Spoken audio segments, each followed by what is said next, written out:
Booner pass. I lead from the front. All right, boys. Lock in. It's our core foundation, man. Grit. I'm fired up. I'm fired the up, boys. It's pumping right now. It's got my juices pumping, boys. Welcome to Crunch Time Sports with Jeff, Lukas, Booner. We are live. It's Wednesday, January 8th. How are you guys doing? Hey, we got the doc today. We got a packed show. Okay. I'm fired up about it. Yeah, I'm fired up. Feels good. Wednesday, I'll tell you what, I'm not going to lie. It's been a long week already, and it's only Wednesday. It's weird without knowing the Lions play. And I don't know about you guys. I had, what are those, is it like an epiphany or a realization? Is that what the word is? Yeah, an epiphany. Like football season's almost over, boys. Like that is depressing. That's the worst. I was literally just pulling in where I do the show, and it hit me. I was like, there's a couple weeks left. Like college football is done in about 2 or 3 weeks. In less than a month, the NFL's done. And then we're back to that, like the dreading the offs. It's the worst. No. Then we got the draft. The draft. Yes, we love that. But you know what? That's For my me, favorite it's just time of like, the year. it's like as soon as after the draft's done, it's just all you're doing is counting down days until the first week of September or the last week of August. And it is the worst 3 months of my life every year because you're just like, okay, here we go. It's brutal. It hit me last week when there was no Monday or Thursday night football. I was like, damn. Because now it's like the weeks go by slow. Like, I understand that you got college football Thursday, Friday this week, and then you got Saturday, Sunday. But pretty much after this weekend, like, football is very limited. Like, there's going to be one college football game and only a handful of NFL games. So, got to embrace it while it's here. That's why it sucks with the NFL. It seems like you wait all year, and then you're like, oh, you got 18 weeks in the playoffs, and then it just flies by every year. But off-season content, more things to talk about. Got the Stons, got the Wings, got the Tigers coming up, so we got plenty. The best, honestly, you didn't name one. College basketball. I love college basketball. March Madness. I forget, like March is one of the best months of the whole year. Like I love football season, but one of my favorite months of the whole year is March. It is the best. I take like weekends off of work, and it just sit there and watch basketball. I'll go to like a sports book or something and just sit there for like 2 straight days and just watch hoops. It's the best thing in the world. You guys can join me this year, huh? How about that? There'll be a day. I don't know when. Relatively soon, I think. Very soon, I would have to say. That we're going to cover a Lions Super Bowl, and then we transition right into the Pistons playoff run. And then we Red Wings playoff run, and then we transition right into the Tigers in another playoff run. You know, hopefully we get all these teams in this playoff. In the off season for Detroit. It's going to be electric going forward. I will promise you that. Can I make a statement too, real quick? Yeah, go ahead. About the Pistons. I would like to apologize about everything I ever said about the Pistons. I am the Pistons organization. I'm in on it. The Wings, I'm in on. Mike. And by the way, I would like to, and I will talk to Mike on Friday. When we do have everyone joins the show for Pick'em. I don't like the fact that Mike called me out on a Saturday morning. I had a nice Friday night with a lot of old friends from college, some of them in from Australia. Beautiful Friday night. Wake up, maybe just a little, hey, I need to get some breakfast, a little under the weather. You guys know what I'm saying. And I turn on the show to Mike and asked a question, hey, how about Jeff and the Pistons and the Red Wings thing you guys got?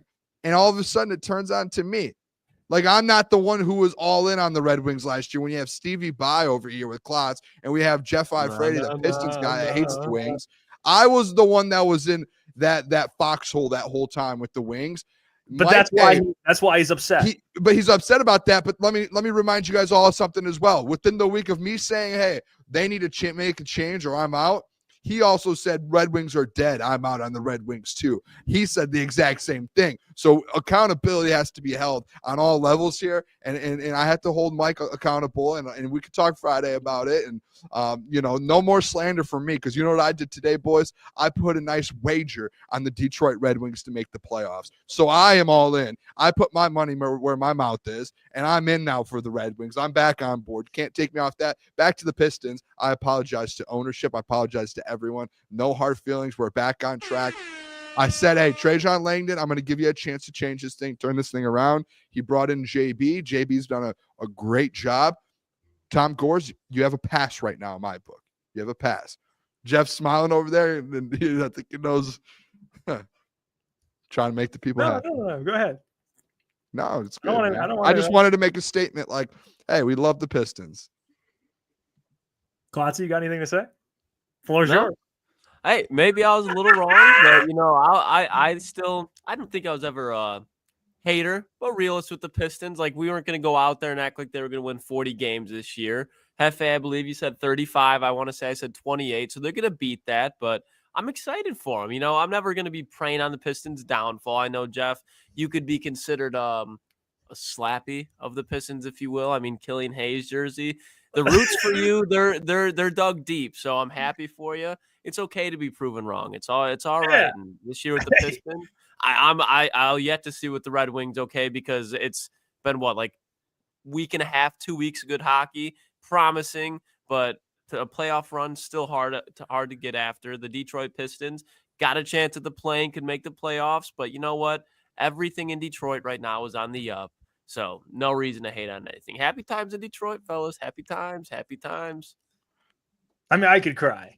It's just tears in my eyes. I would like to say I would like to mend that relationship. I take a step back. Tim Hardaway dropping not just 26. with you, Jeff, but maybe I need to have a meeting with Tom Gores and sit down with him. And Well- that's the one that needs to be I think, as you say, is like when you take the welding machine and weld it together and repair that. That's what needs to happen here.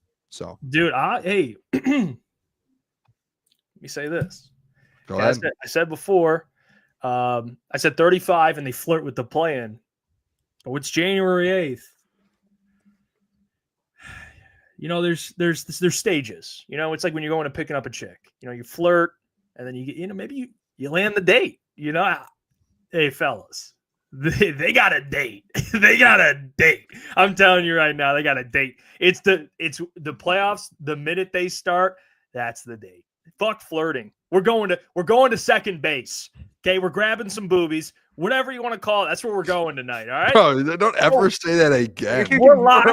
We're locked in. Detroit basketball, baby. We're going into the playoffs. I know Jaden Ivey. Guess what? Jaden Ivey will be back. That's good news. I thought he was out for the season. It looked Is that official though? Well, that was the report initially. I believe it was actually Shams who said it, but it was a fracture.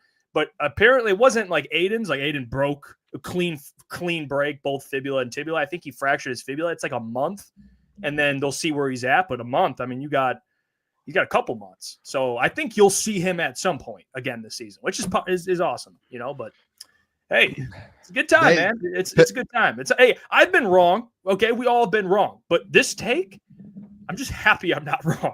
This is one of those take feels good. It's if you were going to be right about something, Jeff, I feel like this would be top of the priority list for you. Yeah, that's okay. I could. Yeah, okay. To be fair, Cade bobblehead was waved. It was probably the Cade bobblehead.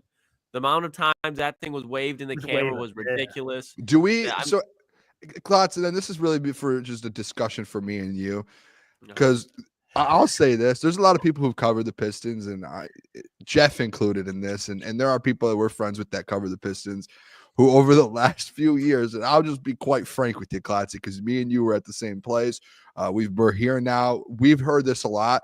At the start of every season, these Pistons guys every year are like, this is the one. It's our year. This is the year. It's not they're like 1 for 10. Like he's like, not even just like fans. Like, shout out to him. Like, this is what he's supposed to do. But like at our old place, like Lindsay last year was like, just wait, 45 wins, playing team, and it's like you believe in it. The copium's there, the hopium's there. But you know what, Boone, this year, I respect it right now. It's not the year.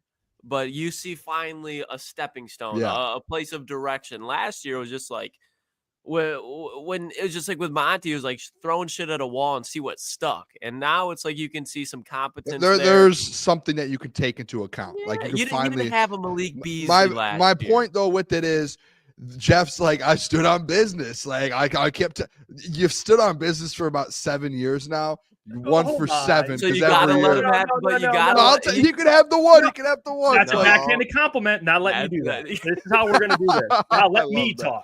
I'm glad you understood where I was coming from. 1 for 7 is a tough 3-point percentage. I'll tell you that. Wait, what?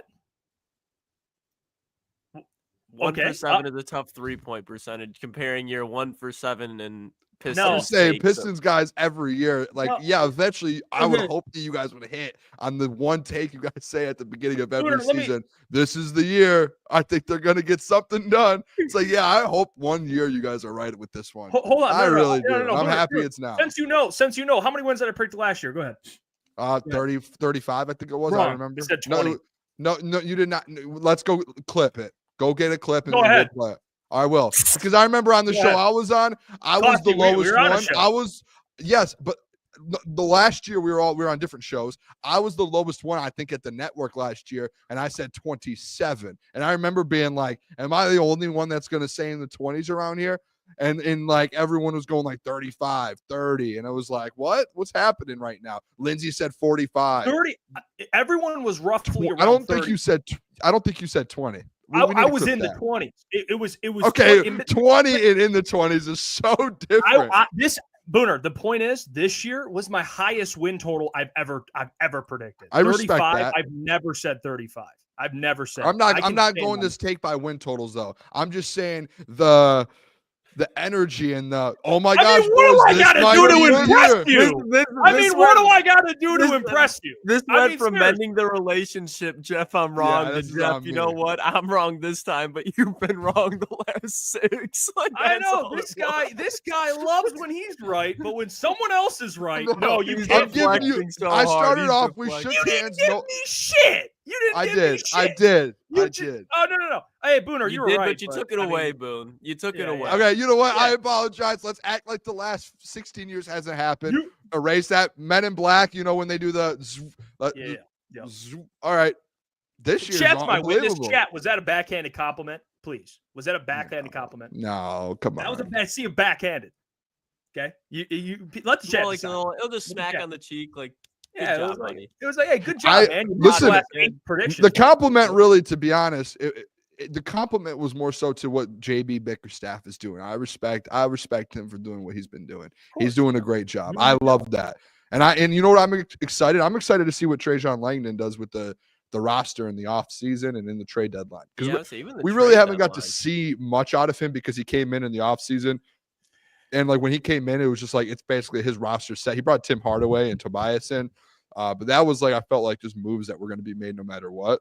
Yeah, they got some work to do. Like they're exceeding expectations, man. You know, so his job really hasn't even started yet, in my opinion. I think Trajan, outside of bringing in a coach, I think his job is just getting started. Well, enough of the toxic Pistons. We'll move off of that. Yeah, that's on me for bringing that thanks for one giving me a nugget, Boone. Yeah, dude. You've killed it this year with the Pistons. I'm proud of you, dude. I'm proud of you. Even I'm proud TJ of the said, Pistons. brother, there was no sort of compliment present at all. Shout out TJ. At least we got. You know what? Hey, Jeff, I'll give you a compliment. You were right this year. Hey, I'm proud of you, dude. That's great. That was a real compliment. That was from the heart. There's another one. That one was from the heart. That's okay. What do I gotta do around here to get someone to? Yeah, that was from the heart. You just gotta. Just hype. It's a cold heart. It's a cold heart in there, Boone. I know. Messed up. Stop, But hey, we'll talk. Well, that's enough Pistons for today. All right, we got a lot of lines to get to. Coaching updates. Obviously, Ben Johnson, AG doing more interviews. Guys, something else happened too. I did not expect this. Chris Spielman is interviewing for the New York Jets GM job. Chris Spielman, and he said to the media before that he talked about a story where the Lions, when they got rid of Matt Patricia and Bob Quinn, they wanted to interview Chris Spielman, and Chris Spielman was like, I'm not really. I'd like to be the background guy. I'll help you get who you need to get, but I'm not really. That's not really what I want to do.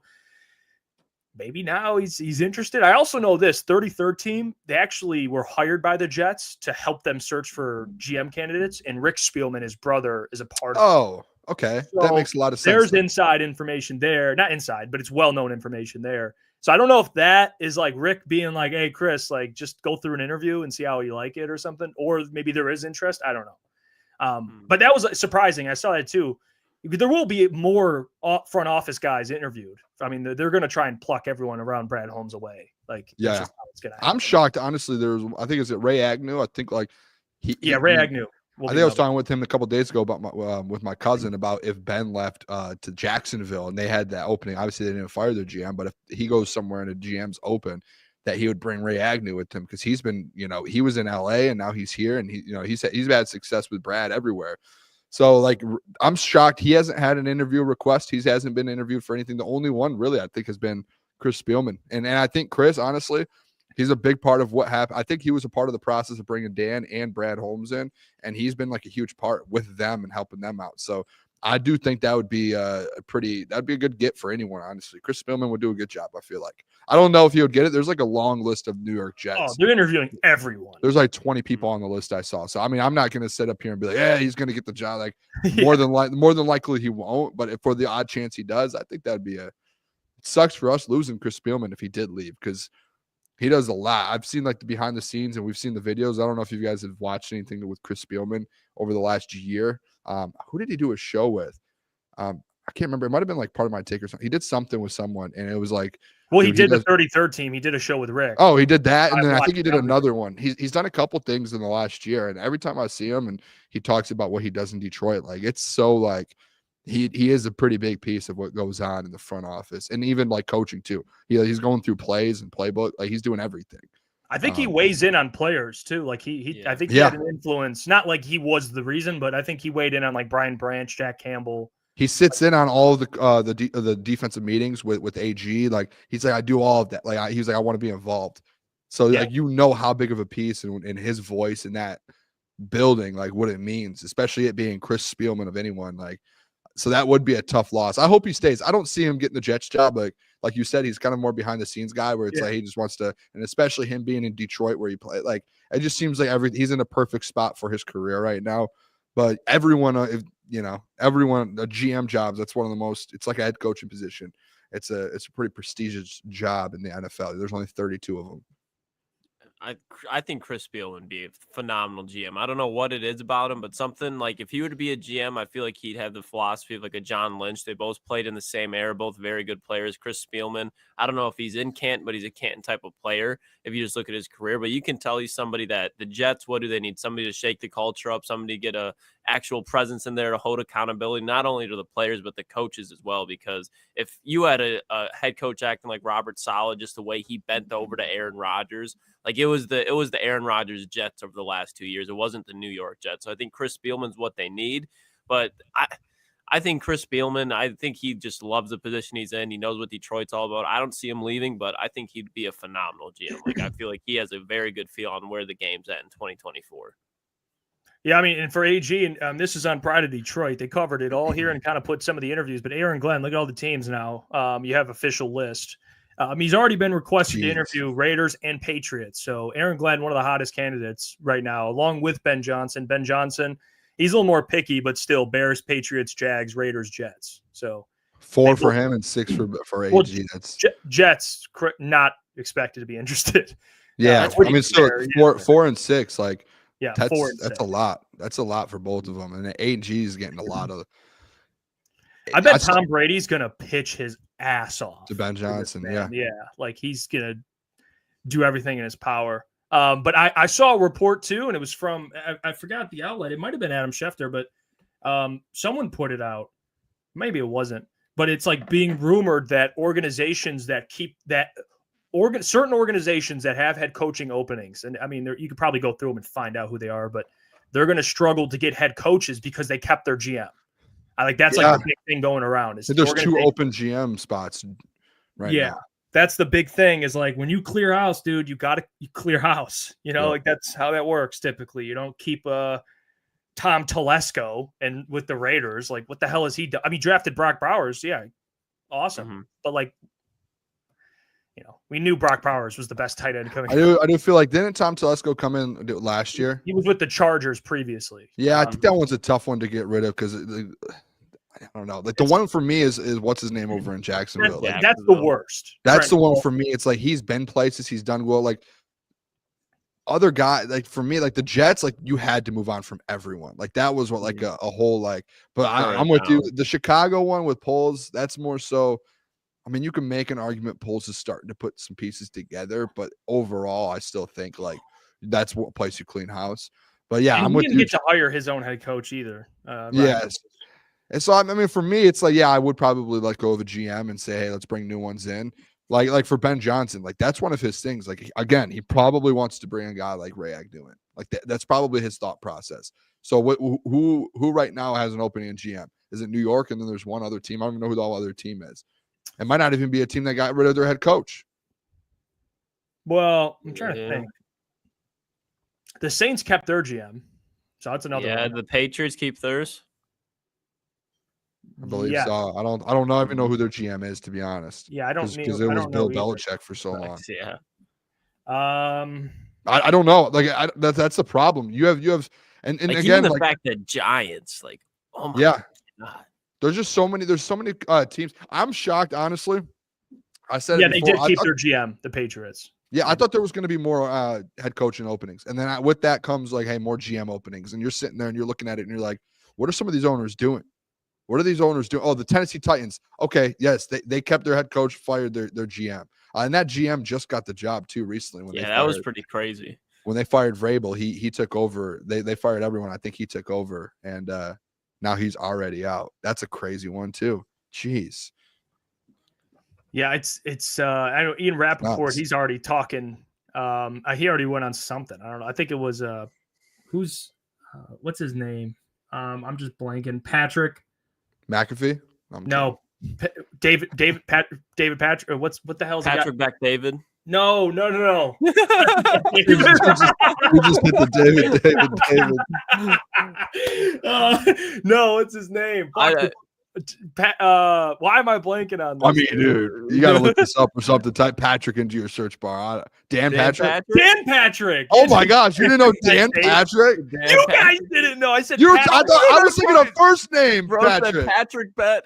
He was like, said like a last name Patrick. Like David Dan. Okay, I had the D. Okay, yeah. But Patrick Bet. Patrick's like the biggest guy in sports media.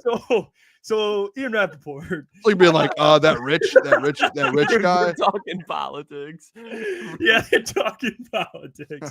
No, Dan Patrick. Ian Rappaport went on Dan Patrick and was like, he's like AG and Ben Johnson. Like, what's going on with that? He's like, good chance they're both gone. Like, he's just so adamant. I don't know what he's got. I just want this crap to wrap up. I know it's after the Super Bowl, but I just want to find out who's staying, who's going. We're just going to hear all about these these interviews, and then you hear about second interviews later. And then you'll kind of know like what teams or maybe what jobs that Aaron Glenn and Ben are interested in. But hey, is there a world that we know like, it could be such a one-off situation that like say they do win the next two games and go to the Super Bowl, that like everyone knows, like they announce, hey, this is the next head coach of this team, but they finished out the year with this and try and win the Super Bowl. Yeah, is that a thing that the NFL does? I don't know if I've ever seen it before. I doubt it, because that's such a distraction going into the week. You know what I mean? Like, I'm sure if like Ben or AG like announced it, but it's different. Because in my mind, if like most of the time you're probably going to want to, some of these coaches over the next couple of weeks, and you might get some guys hired, or over the next month or so before the Super Bowl, there might be a guy or two hired. If there's an opening that stays open past the Super Bowl and they're in the Super Bowl, you probably have a pretty good idea there's a reason they're waiting. That would just be my thought process. I hope Vrabel gets hired tomorrow. If that happens, I think that's huge stepping stone and Ben coming back for sure. The Patriots, yeah, because he was out. I think in his contract in Cleveland, like he was able to opt out week 17, so he was able to do all these interviews a week early, and everybody was blown away with him with the Jets, and then the New England like stepped it up, and I think he meets there tomorrow too.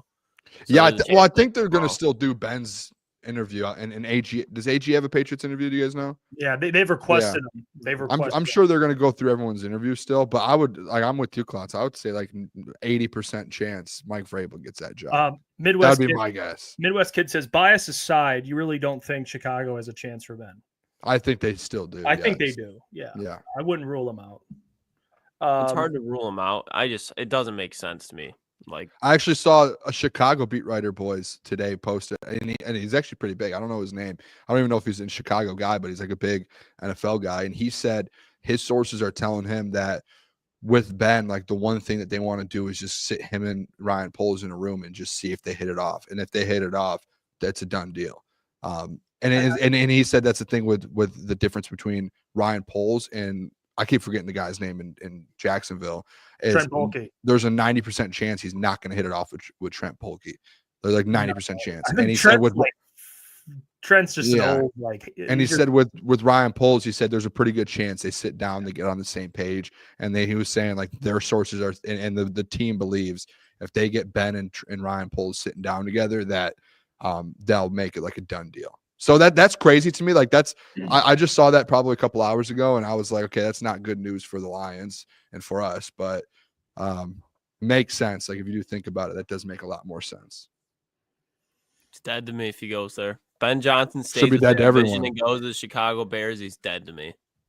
Like I will not despise a head coach more. He'll go above Kevin Stefanski 1,000%. You can go anywhere. You can stay in the NFC. You go to the Bears, dude. The Bears. I'd be in a very tricky situation because I would be actively rooting against them, but I would also, it's like both of like, was a big Caleb guy. I still want to be right on that. So obviously we'll see how that goes. And then Ben Johnson, love him. So it's like them going together. It's like, I got to be like, yeah, like screw them. And then if they have success, I'm like, told you. I fucking told you. But I don't want it to happen. I hope they fail. But if they do, I'm gonna be here. I'm gonna be talking about it. So we'll see. I hope he doesn't go to Chicago, man. I mean, I would hate that. I don't want to play Ben Johnson twice a year. I'll just be honest with you. But Aaron Glenn, we got this on Detroit Lions PR coming out. Look at this. Lions did not allow a TD in 4 games this season, most in the NFL. This ties for the fourth most games without a TD allowed in franchise history, and is Detroit's most in a season since 1983. It's interesting. Who put that stat in the prep? Who put this in the prep? Yeah, that'd be you. Oh, that would be you. Yeah, well, like Bro says that's interesting. Who put that in the prep? Yeah, it was a stat that I wanted my friend Jeff Iafrate to see on this defense. Oh, I'll go fuck myself. Well, Klotz, me and you have been on the same page with this defense. He wants to go this was a Jeff Iafrate. This defense sucks. They'll never do anything in the playoffs. They're bad. They don't. Hey, Klotz, you know what word? Like, and I fall asleep sometimes and have nightmares hearing this word. Heartbeat. This team has a heartbeat, man, but it's not really there. They have a pulse, and it's just like, dude, okay. Like, look at that defense. They did, I think, all of those 4 games. Maybe one of them was with Hutch. I think all 3 out of the 4 or 4 out of the 4 are all without Aiden Hutchinson. Yeah. That's just a very interesting, very convenient stat, in my opinion. Right. But here's where I'm at with it. Okay. And this is where we have pulse. We have disagreements. I don't want to come at AG as a coach. Certainly don't want to do that. But when we talk about the injuries all year, this is why stats are a great thing. Love it. You can find a stat to prove any point. Just like Booner can put this tweet out, and it is impressive. I don't want to discount what AG's done, of course. Sounds like you're about to. But are we going to – because it's not his fault. It's not really his fault. I mean, he's working with what he's working with. He's doing a great job. But are we going to just nonchalantly forget Men in Black, whatever it is, what happened from this Vikings game to the last time they didn't allow a TD? We just gonna poof. There was a 2 or 3 game stretch, but that 2 or 3 game stretch doesn't show who they are for 17 weeks. But Booner, right? If you're going to take that into account, you should take into account the weeks that they do play very well. It's not like, oh, they didn't. It should go both ways.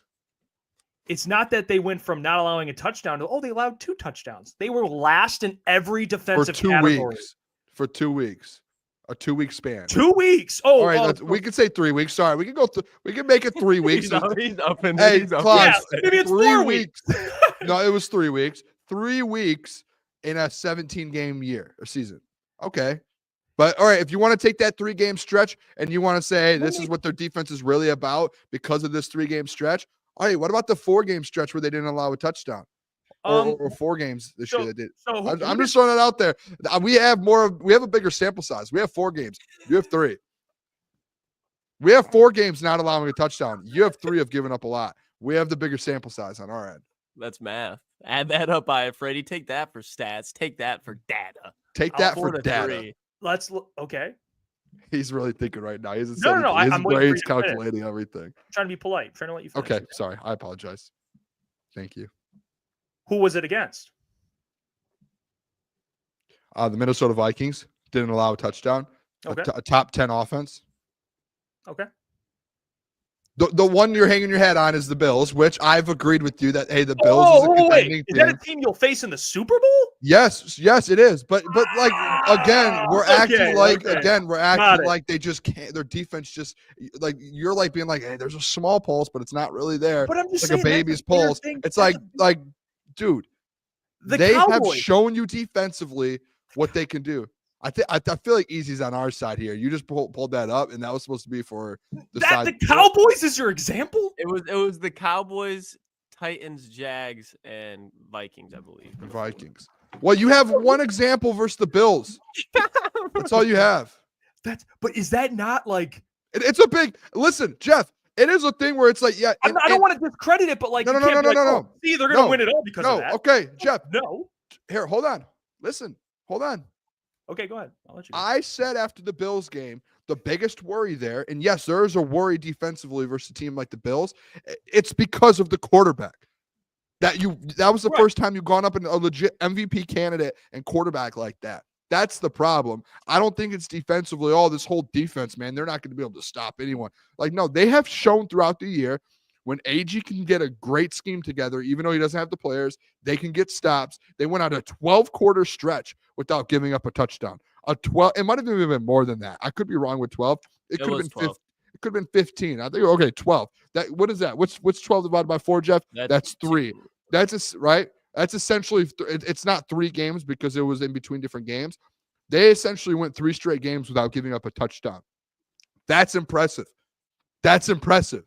And it's like, whether you want to give them a little credit or not, you're obviously on the other side to where you're like, hey, I'm going to take this Bills thing and I'm going to run with it and say, this is the worst thing. This is a big problem. I get it. Yeah, the Packers too. They gave up 30. I get it. There's a stretch of football where they gave up a lot of points, but also there's like, hey, there is still a side of defensive football here to where they have an upside to where, hey, we have seen it. We just need to see it more in the playoffs now. And going into week 18 versus a good offense, it was like, can they do that? And guess what they did? Like, they proved you wrong. And they went out there and didn't give up a touchdown. And that's my point to where it's like, hey, Jeff, I will meet you in the middle. I'm walking to the middle and I'm saying, hey, I'm meeting you right here and saying, yes, there is a side of their defense that is threatening. And you're like, oh no, there is a hole in this defense. And obviously an elite quarterback can take advantage of that. So I will meet you halfway. But at the same time, what I'm asking you is you to walk some of the other way and be like, hey, throughout this year, they went through a 12-quarter stretch without giving up a touchdown. They went up against basically a top 7 offense the last game of the year with everything on the line and didn't give up a touchdown. Maybe this defense is a little bit more better than the credit I've been giving them. Let me meet Booner and Klotz a little bit in the middle here, and then we can shake hands, kumbaya, and we can go into the playoffs and be like, hey, maybe they can do something here defensively. That's my point. I'm not saying you're wrong. I'm not saying I'm right. I'm saying, hey, let's not be so far left and let's not be so far right here, huh? Politics now. I'll say to Booner, and this is I actually agree with that what you just said. I think this is why I do go back at you is because we both have a sample size of both. Mine's bigger. Not allowing a touchdown. Falling out size. It's like, okay, we've seen stretches of this defense being statistically the worst and actually the worst, giving up the most points, being the worst red zone defense, all that stuff, passing yards, all this stuff.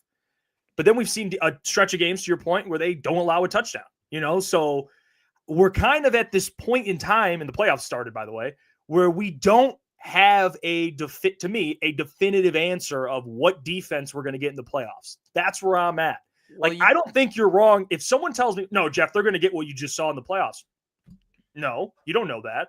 And if I say, well, they're going to give up, they're going to be the worst red zone defense, I don't know that. So we're kind of in this, I'll walk to the middle. I'll walk to the middle. So we're kind of in this unknown part. And I tend to lean on, I worry about the personnel a little bit, just this sustainability. That's all. But you can come at me and be like, well, AG, I think we're at this standstill right now. I don't think Jeff, this is, and Mike K said it in the best. This is what I need you to do. I'm going to stay over here on the Booner path. I'm not going to go far away from it. I'm going to stay like here, like on the edge of it. I'm going to say, hey, I just want you to put 1 foot in. That's it. I want 1 foot on the Booner path defensively with you. That's it. And I get what you're saying. There is holes and there are weaknesses in this defense that teams can take advantage of. But majority of the time this year, you're pointing out a three game stretch where you're like, okay, against that's 2 playoff teams. I agree. And that's where I agree. But as well as they have played playoff teams, but also the teams that they're supposed to take care of business, the defense didn't give anything up. And they stepped up every time their number was called. And they've done it majority of the times. That's where I say, hey, I think you need to be a little bit more so on the side, because going into last week, what did we think it was going to be? The game. It was a shootout, for sure. Shootout. Yeah, and guess what the Lions defense did? They took your take, they took my take, they took Klotz's take, and they grabbed it and they shoved it up you know what, and they said, no, our defense can play some football. Jeff Iafrate keeps saying that we have no pulse defensively. I'm going to show him what a pulse is. Have a little bit of a pulse. This is what a pulse is, Jeff Iafrate, and that's what AG said to you. And that's where I'm like, I don't need to put my foot into your side. I'm still standing here on the edge where I'm like, hey, I'm with you a little bit. It's here a little bit. But Jeff, like, hey, take one of your feet, put it in the Booner path, and say, okay, maybe there is a little bit of life defensively. Maybe they can figure something out with Alex Anzalone back as well. Bright Charles, man, appreciate you for the $5, man. Seriously. He says, Jeff, I understand your POV, but look at the games with Anzo and without. With Anzo, DVOA second in the NFL. Without Anzo, 31st. It's pretty big. Guys, and I brought you the red zone stats without Anzo. The answer is simple here. Like, you got, it's Booner, what are you saying? There, one side over here, Jeff, you're saying this side over here. It's going to be right in the middle. That's where it's going to be. And that's all the Detroit Lions need. I think the Lions, I don't think they're going to hold them to 9 points, but defensively, coming off the week 1 bye in the playoffs, like, I think they're going to have a big advantage. I think Aaron Glenn could have an opportunity to have another dominant performance for the points they were bringing up yesterday. Like, when you look at that Minnesota Vikings game plan, the Detroit Lions, Aaron Glenn, they have not run that game plan all year. No team in the NFL has run that game plan all year, and they're probably not going to do it again. I think the fact that they knew that Sam Darnold was going to be in a big moment, they could kind of get away with some of those risks that they were taking. I think they apply pressure, but I think it's going to be different looks. But if you're an offensive coordinator going and looking at the game plan for the Lions defensively, you have no clue what it's going to be. So I think AG in that divisional round, good defensive performance for the NFC Championship game. Obviously, you're probably going to be facing, guess what, the second best team in the NFC, unless somebody's able to upset their way through it. And that game, I think that's where points could be scored. So you're going to see another game over here. And you hope in the Super Bowl, which the Lions we expect to be there, they'll be like a meh defense. And that's all you need them to be, because this offense is elite. So it's going to be somewhere in the middle, fellas. Shout out Dookie Pickles, man. He says, my girlfriend has holes and weaknesses and stops me every time. Well, Dookie Pickles, hey, hang in there. Appreciate the comment. Throws that hang in there. Keep fighting. What's to say? Devin says, why are you guys arguing? The Lions are going to do what they're going to do regardless of this argument. I mean, you're right, Devin, but we still bicker. I mean, at that point, we just should have a show, because they're just going to do whatever. So we never should talk about. Lions going to do what they're going to do. Hey, we just hop on the show for 2 hours. Hey, they're just going to do what they're going to do, boys. It'll be a fun time. No, it's hey, yeah, I like going back and forth with you. It's good, you know, and at the end of the day, you guys are all dicks. Oh, that's funny. Yeah, that's funny. Yeah, at the end of the day, we're going to find out. Okay, we're going to find out through a playoff run. Honestly, I'm looking at this NFC, fellas, and I think we all are on the same page with the NFC. It's like, it's looking bare. You know, I think the Lions should be favorites. Obviously, they have the 1 seed, so they'll be favorites. But, like, take the 1 seed out of it. Just as a team, they should be favorites. Like, I especially now that they have the 1 seed, it matters, because now you don't have to go to Philly, which I still like the Lions on the road, of course, but I like them better at Ford Field. So, like, even the Eagles, like, I think the Eagles are going to be a huge test, but, like, besides them, like, and they could drop early, and then it's like, okay, who are you looking at? Packers? all these teams could drop, really, to your point. Yeah, I mean, what we were talking, you could see the Eagles losing, you could see the Commanders going into Tampa winning, and then with the Rams or Vikings, I feel like that game's a coin flip. So I know people are like, oh, it's automatically going to be the Rams or Vikings, but no, it's not, because if you look back historically, there's usually one team in both sides of the bracket that get upset in the first round. Yeah. And I couldn't tell you who it's going to be. If I had to guess, honestly, I think that Boone, I agree with you. I think the Buccaneers would be the team that, because defensively in their secondary, they're probably worse personnel wise. If you watch them just over the last couple they're of weeks, getting cut up. They're bad. Cut up bad. They're bad. And Todd Bowles, he usually relies on that defense to get him through playoff games. Like even last year, the Lions and Bucks, what was the final score? Like 20-16 or something, 20-19. It was a close game, but it was a low scoring game. The running game didn't get going much, and they don't have that this year. So I wouldn't be surprised at all if you're playing the Commanders in the second round and you have a rookie quarterback coming into Ford Field. Boy, someone just put cheers Johnny. Shout out to you. We met Here's Johnny, by the way, at DraftKings. So big shout out to him. But actually got us some Real American beer. So shout out to you. Bucks versus Commanders, who wins? By the way, Real American beer is everywhere right now. Yeah, I know. I mean, I was watching the Pat McAfee show today, and they cracked them open, and I was like, "Whoa, Real American beer." We're gonna do a list tomorrow with our top 10 teams under the most pressure, and we're also gonna do a playoff bracket prediction this week. So we'll get actual winners and losers of every game. So I mean, we don't have to really answer that now. I'd rather wait. We can give it out because you look back at ours from before the season, right, Booner? I did. Yeah, I have them. Oh yeah, that was there's one thing that I can't. The Jets. Yeah, every single one of you had the Jets winning the division, and every single one of you, I'll just say this, had the Dolphins making the wild card, and every single one of you. I didn't know had the Bills. I didn't know. Every single one of you had the Bills missing the playoffs, and they're the third best team in the NFL. You know what? And I've realized this a little. I tried everything in my power to help you guys out with that Bills take in the offseason. I did everything I could. No, I went against my own philosophy because I wanted you to be wrong, and I was allowed to judge. And you know what? I always pick the best quarterback and the best head coach in a division. I should have known Josh Allen. You know what? You know what I love, Jeff? I'm happy that you at least admit that some of your takes are just so I'm wrong. And no. I love that. No. You just said it. You just that one. How do we know? Now we don't know. You set yourself up for that. We have no clue now. Good to know. I did actually believe it, but it was better because you're such a Josh Allen guy. I'm like, this. Now we have no what to think about your take in this defense anymore. It's just no. Hey, salute to you, Boone. Salute to you. We were wrong. I just thought, honestly, Aaron Rodgers would have been 75% of what he was, and that boy took a shit. That organization, I thought, I knew the culture would be kind of wacky because it was just being ran by Aaron Rodgers, but to see it collapse that early was just wow. You trade for Devontae Adams and you still can't do anything offensively. It was pathetic. So wrong there. Hats off to you, Boone. The Bills, yeah, that was the time. I think even Mike joined in on the punching. He was like, I've got clips of I went back and looked today. I have clips of Mike saying some crazy stuff about the Bills and then Aaron Rodgers. See, the thing is, Klotz, I was with you. I thought Aaron Rodgers was going to be good. I had him in the wild card game, and I had them winning their first playoff game, I believe, or maybe I didn't. But either way, I was like, I'm still thinking Rodgers. It's just Josh Allen's Josh Allen. It's like Lamar, and it's like Patrick Mahomes. It's like, if you have a quarterback, that was my take all summer. If you have a quarterback that elite. Did I pick the Ravens to win the division? I can check, but I think most of you guys picked the Jets. Oh, no, I'm saying sorry. Yeah. Was it the Bengals I can't remember. It's okay. What's sickening is we talked all this shit about Bengals.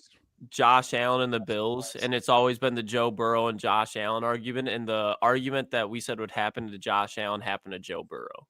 Where it's just he's not going to have enough. They're not going to be able to make it. So it's crazy. But Michael's saying Mike did have the Eagles take Eagles and Lions in the NFC Championship game. That was his. I think we all did though. When I went back and looked, I think we all had Eagles Lions NFC Championship.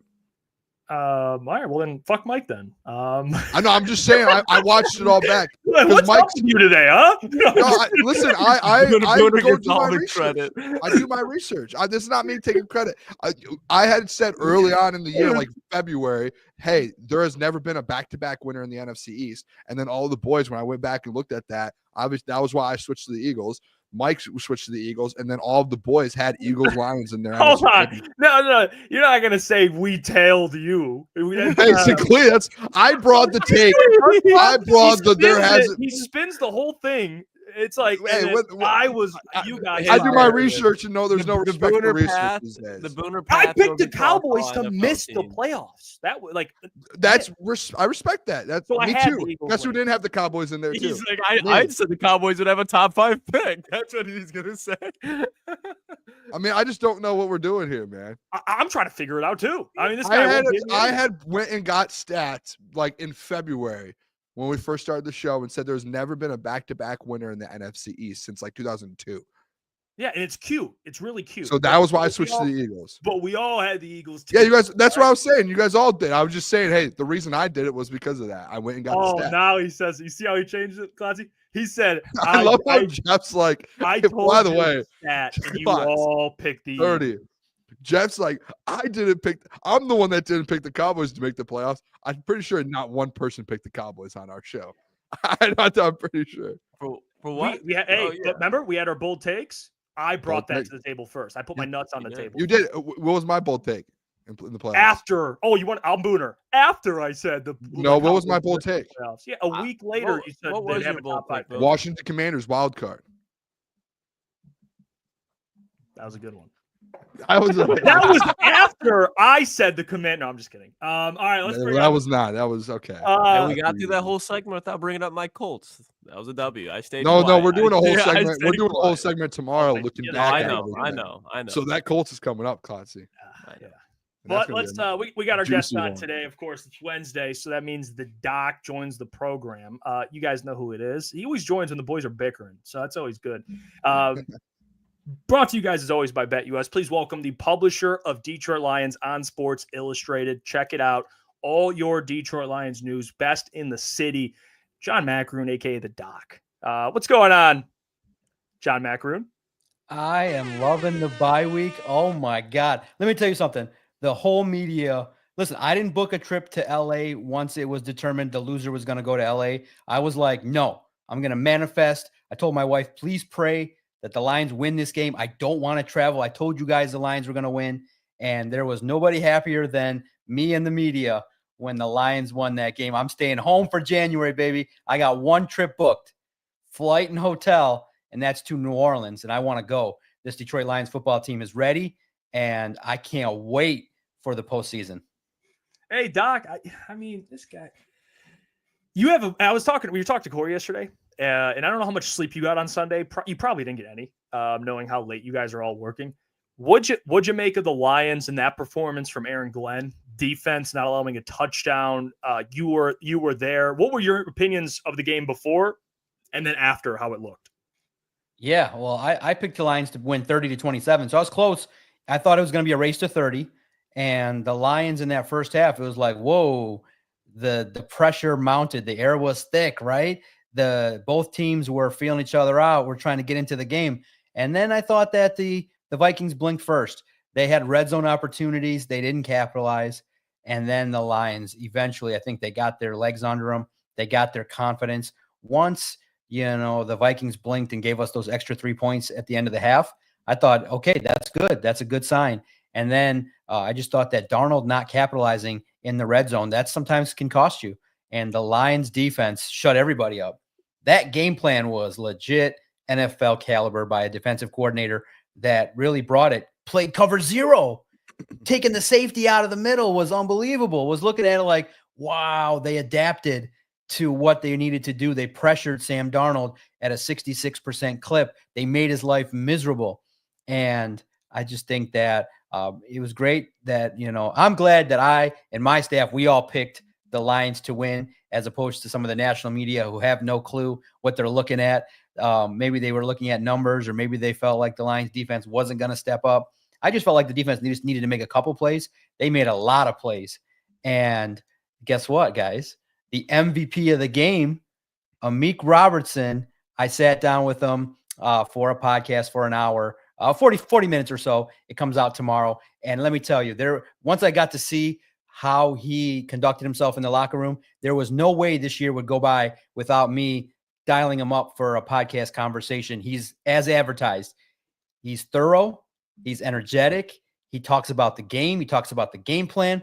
I implore everybody, hopefully visit Lions on SI. Jeff, if that's the one story this month, you check out the podcast with Amik Robertson and the doc. I promise you guys are going to love it. It drops tomorrow. I hinted at it online. Doc. I'm telling you guys, Amik Robertson conversation with the doc. I promise you're going to love it. Two dogs talking football. And I think that you're going to want to run through walls after listening to Amik, man. He's great. I knew he would be great. And I'll tell you what I told him off air. I said, listen, Amik, if you aren't doing a podcast next year, you're leaving money on the table. You have it. Start a podcast. He perked up and he was like, really? I said, yes, you are a podcaster. Do it. Get yourself on air and do some stuff, because he can eloquently share his thoughts in a way that makes you want to listen to him. I could have talked to him for 2 hours, and he gave me 40 minutes of his time on his off day, and I'm grateful for it, and it makes the job fun. And man, what a defensive performance by Amik Robertson shutting down Justin Jefferson. Nobody thought that was going to happen, and kudos to him for handling business. And look, man, Ben Johnson owns Brian Flores. I just love it. Hey, just digging a little deeper, Doc, on defensively, I just want to kind of get your thoughts heading into the playoffs. Jeff and I have had this conversation back and forth about, hey, does it feel like what we saw on Sunday night from this defense and Amik and the secondary, and even the pass rush, it's something that can correlate and kind of turn into the playoffs, and they can keep this thing going defensively. What's your confidence level on them doing that and AG being able to do that? Or do you still think, hey, there's going to be some holes in this defense, they're going to give some points up, and offensively it still leans on them to go win a Super Bowl? Yeah, look, for the chat. No, I'm not a national hero just yet. I'm enjoying the local run at the moment for the last couple of years. If I wanted to decide to take another stride forward in my career, I'm confident to let you know I could probably do it if I wanted to, but I'm happy. I am the happiest guy in Motown and the happiest guy in the media, no doubt about it. And now I get to cover a team 2 years in a row. Listen, man, covering an NFL team is a grind. What could you imagine? I just told my wife, could you imagine if I had to fly to LA with the fires? I'd be having a heart attack here talking to you guys. I'd be like, listen, hit me with some medicine. I can't take this anxiety, knowing there's fires going on and all that. The good Lord for 2 years has allowed the Lions to have games at Ford Field. My brain is still remembering the Rams and the Bucks game last year. It's going to go wild. Amon-Ra put out a national challenge to the fans to be better than last year. I'm going to sit and cover an NFL football game and get compensated to watch football, watch the team I grew up watching and cheering for. Going to see them make their push to the postseason. Are they going to step up? Yes, they're going to step up. I expect them. I would be shocked if they played less than their A-plus game against whoever shows up at Ford Field. It's right there, guys. They can literally taste it. And I'm going to plug the Amik interview because it was so good. And I might as well talk about the whole thing. He tells me what Dan Campbell says about the theme of the year and knowing that your time is limited in the league. These guys know they're 3 hard-fought games away from all the glory. Man, I just think that this football team is ready. They've done everything. I mean, what more do they got to prove? All the injuries, they won. All the naysayers, they won. All the opinions about next man up not being real, they're going to fall off. They proved it. Now we just sit back and say, God help who's coming to Ford Field, because they might take an ass whooping. And they come to Ford Field, they take an ass whooping, Doc. You know who's going to be a part of that now? David Montgomery. Huge news last week with Alex Anzalone coming back. Not only did he come back, he played phenomenally, but big news now, obviously with the bye, you expect David Montgomery to be back in the divisional round. What do you expect his usage to be? Because obviously David Montgomery, huge part of this offense when he was in there before, but he's a little bit hampered now. So what do you expect from David Montgomery, regardless of who they're playing, come the divisional round of the playoffs? Yeah, I can't wait to see it. Real fast, I do have an announcement. Just based on her professional merit, I'm bringing on Joy Taylor to the Detroit Sports Podcast. I think she'll bring a valuable contribution to the sports community. I think that having regular meetings with her will produce a lot of great content. So, look for Joy Taylor on Detroit Sports Podcast. Based on merit alone, I think that I've also interviewed her before, and I think she's awesomely talented and can do the job. To be a photographer, podcaster. She basically can do whatever she wants. She'll just tell me how to run the company and I'll just follow along.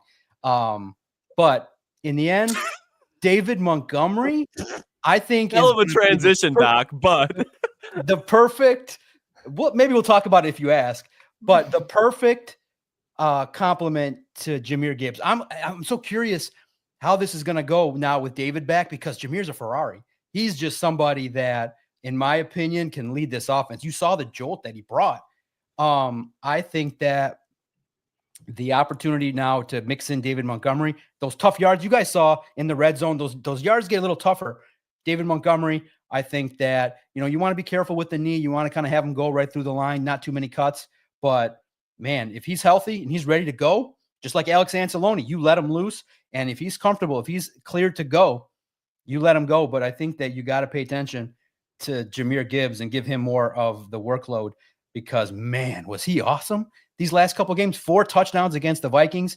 My goodness, he's burst onto the scene and took advantage of an opportunity. You just hope that the momentum doesn't stall with David Montgomery. I just think it's going to be, I'm hoping that, that maybe we'll talk about the next matchup. I'm hoping that the offense doesn't take any steps backwards because of a change, because, man, Jahmyr Gibbs running that offense, you just say, hey, give him the ball more. But we'll see how it looks, and we'll learn a little bit more too next week as we know who the Lions are going to play. Well, Doc, a big storyline. I mean, it's been the whole week, really. AG and Ben Johnson taking interviews. I'd like your input on what you think as of right now, one or both leaving, staying, where they go. And also Chris Spielman taking that little interview with the Jets. What do you think about all this? I mean, the Lions are here now. They're a good organization. You're going to lose assistant head coaches. But what do you make of AG and Ben Johnson being like some of the hottest coach candidates right now? Yeah, it's great. I think that, look, I think the rules are perfect where they get to do virtual interviews. I love the Saints' opportunity for Aaron Glenn. I do think that, he's played there. I think that there's an opportunity to kind of have a lifestyle that you're used to. The Jets are a clown show, but the interesting aspect is, remember too, I'm not terribly surprised once you dig a little bit. Remember the news that broke as to who's running the search. 33rd team. With who? Rick Spielman and Mike Tannenbaum. So it's one of those deals where Rick would naturally recommend Chris for an opportunity. It's smart. And 2, for Chris to take an interview, I would be surprised if he actually left, because I don't think that the experience that he got as a special assistant is exactly the right move to then jump to become the general manager. There's a lot that goes on as a general manager, but I do think that picking his brain and learning, and I think that the very message that Chris would deliver is, you got to have alignment. You got to have a general manager that works hand in hand with a head coach. The Jets are just a clown show because their ownership is not conducive to, I think, anybody wanting to go there. Yeah, if they offered Aaron Glenn, I think he could withstand the nonsense that is the New York media, the tough pressure, but I think the better opportunity for Aaron Glenn is the Saints. Ben Johnson, man, these jobs that are opening up, they're kind of weak. I look at it like the Raiders, they're a clown show. They're hiring a coach every 2 years. The Jaguars is the one in which, if he can tell Mr. Khan, hey, step aside. I'm bringing my guy, Ray Agnew. I'm bringing my people. You step aside. Give me $100 million for 6 years guaranteed, and I run it all. I think he could do it. I think that he would take Mark Brunell down there and reunite him with the passionate fan base that knows him. I think that job might be appealing. The Bears job, it's weird because Ryan Poles should literally lay out a red carpet for Ben Johnson. The nonsense talk that you're hearing out of Ryan Poles, I think, is potentially maybe going to lean toward a different coach. But if you're Ben Johnson, right now, these jobs are like B to B- jobs. If you wait one more year, you win a Super Bowl, you're going to have another great offense next year. It kind of has the feel that the 49ers job could open up. The Bengals job could open up. Dallas. It just feels like the premium jobs, maybe even the holy grail of jobs, the Chiefs, could open up after 25. So to me, I think the now momentum swings that 100% Aaron Glenn's gone, and maybe the door opens for Ben Johnson to take these interviews, but to go, my God, these jobs are terrible, and to stay. But if he does leave, I think the leader in the clubhouse is the Jaguars right now. Hey, Doc, just if they leave, like say both of them end up going to a different spot, taking a head coaching job, what are your thoughts on the next man up here? I know we've probably spoke about it at some point this season with you, or even in the offseason, whenever the last time was we spoke with you about all of this. Now it's starting to become a little more realistic. Who do you see kind of being the next two guys up offensively and defensively? Whether you have ideas outside of the organization or even inside, what do you think would be the best options? Yeah, and the other thing that's intriguing too is great ownership is the Patriots. Feels like Ben has that kind of aura around him that could signal New England, but I wonder if if he feels like May is the guy that he could build around, and really in the end, it's going to be about who's running the ship and what kind of alignment gets established. So it'll be intriguing to see how the interest level shakes out. What kind of offers are made? What kind of information does Ben Johnson glean, and what is he looking for? But if they both leave, I think that the Lions could look to maybe the former Bengals defensive coordinator. He's got a lot of experience. He was recently dismissed, but a lot of people like him. But internally, if they feel like Kelvin Shepard is ready, I think that he's been groomed by Aaron Glenn. He would receive the ultimate recommendation. I think that, I would always be intrigued by Saleh. I don't like him going back to the 49ers. I love the idea that they would reach out to him. I think he's a head coach in waiting, but I don't know if the opportunity is going to present itself based on what happened with the Jets. I feel like maybe taking a coordinator's role would be something for him to kind of build up another defense and then get another job where you don't go to the Jets or the Bears. You go to places where ownership has a head on their shoulders. But I would love to see it if maybe they would be interested in Robert Saleh. But I think internally, I think Kelvin Shepard would do a great job. He has a pulse of what's going on. On the offensive side, I think Tanner Engstrand would leave with Ben Johnson to be his OC or being a non-play calling OC. I do think Scotty Montgomery is the leader in the clubhouse. I think that first and foremost, and maybe I got to dig a little bit further, but he's been giving weekly speeches to that football team. The players love him. He's a leader. Dan Campbell has empowered him to speak to the team on a regular basis. You see how he conducts himself, a former college coach. You see the development of Jahmyr Gibbs and David Montgomery. I would like Scotty Montgomery running this offense, working with Dan Campbell. Some continuity. I think he would do a good job. Engstrand's intriguing because there's a tie there with Ben Johnson. You would see a little bit of that flair. But I like Scotty Montgomery in the way in which he would do the job. I think he would be great. But in the end, Dan Campbell would still have his pulse on this offense. I don't think there's going to be a drawback. And I think if you guys are, talking and you recognize, look at what happened. The Lions were 15-2 with all these injuries, and they're going to get Aiden back next year with a new draft class and some upgrades. This might be a situation. I know the schedule is crazy on the road, but this football team can win double-digit games for the foreseeable future. It's great to see, but I know the angst a little bit about Ben Johnson and Aaron Glenn leaving, but let's just hope that they end up leaving, hugging Dan Campbell after a Super Bowl win. We all can rest more easy. Yeah, definitely make it rest easy, Doc. And something that'll also be kind of approaching in the offseason. It doesn't have to be this offseason, but I think the conversation will start having to be discussed. Jamison Williams just reached 1,000 yards, and after this year, he's eligible to sign a contract extension. Doesn't mean that has to be done this offseason. But when do you think that'll come into play here with JMO? Because imagining Brad, as usual, wants to be ahead of schedule, get in front of the money, and coming off 1,000-yard season, he seems like a guy that you want to keep in Detroit. Do you think that could be happening sooner, or do you think it'd be later down the road after his last year on the contract? Yeah, that fifth-year option, I think he's making a good case to secure it, right? At first, with the suspensions, you might have questioned it. I do think they'll pick it up. I think that, he's earned it. He's done a great job. Long-term contract, I think you need a little bit more time to assess that he's mature and could play a full season and contribute and get to that next step before you lobby $100 million plus at him. I think he's going to command it. He'll earn it. The question mark will be because, man, these wide receivers, these talented receivers, you can get them, coming out of the draft. There's a lot of them. And it's one of those positions that people will start to talk about, like running back. How many $30 million receivers do you need? Amon-Ra's making it. Do you do it again with J-Mo? I think you do. I think he's worth the investment. He's a home run threat. He makes Jared Goff look good. I think that he's maturing, and I do think that I asked Ben Johnson directly. I said, when does he kind of get to that Justin Jefferson air of like 1,600 yards, 15 touchdowns? And he's like, you know what? Another offseason, no distractions, and the opportunity that he can continue to grow, he could be that. And it's just scary to think about that he had 1,000 yards this year, 6 touchdowns or so, and it feels like there's more, right? There's more under that surface that Jared and J-Mo can do more. I want to see it. I think he can accomplish it. I do think you're just scratching the surface of what he can do.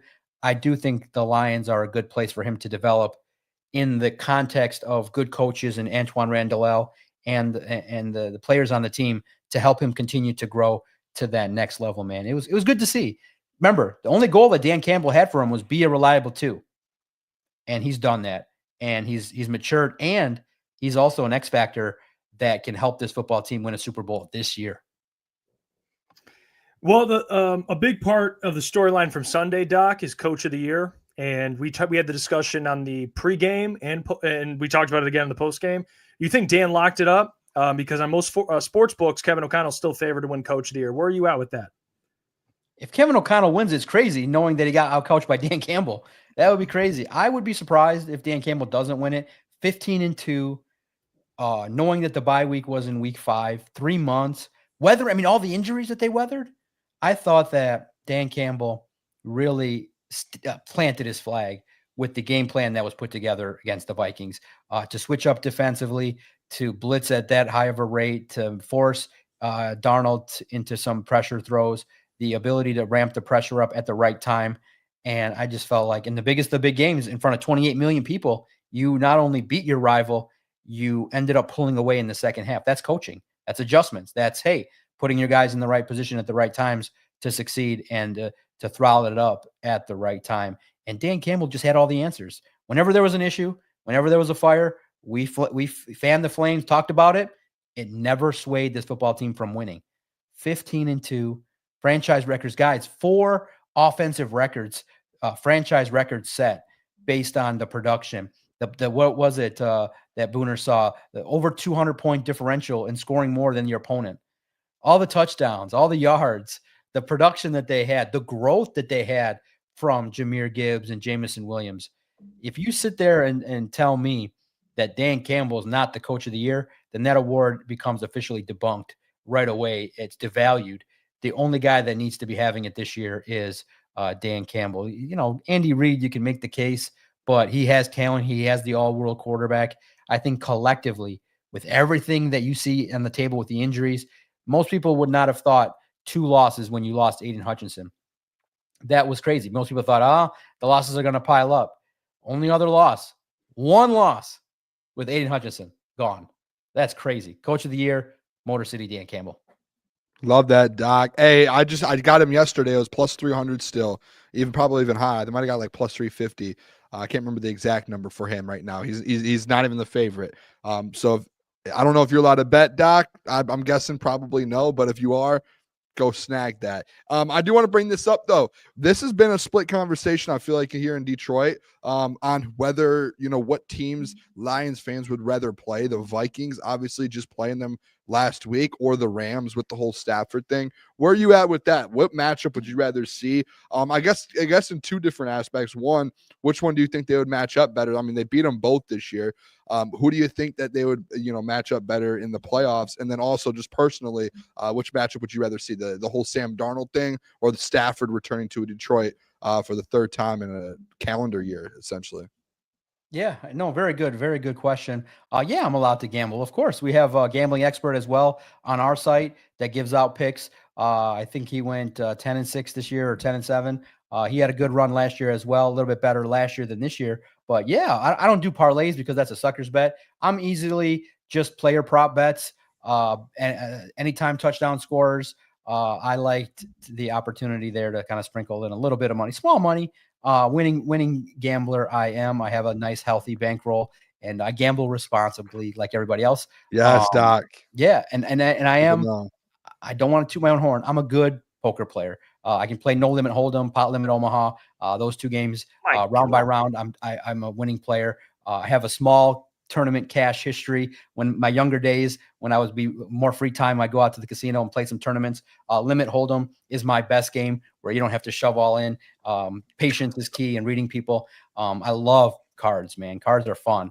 And as a psychologist, reading people is absolutely, I think, the best form of gambling possible is poker. And it's a great game, and I love it. I love the game all the way. Watch it on TV, watch the high stakes, all kinds. I can talk poker. I can talk poker for days. Doc's a poker guy. That's crazy. Yeah, I'm a poker guy. I love it. I've never played in my life.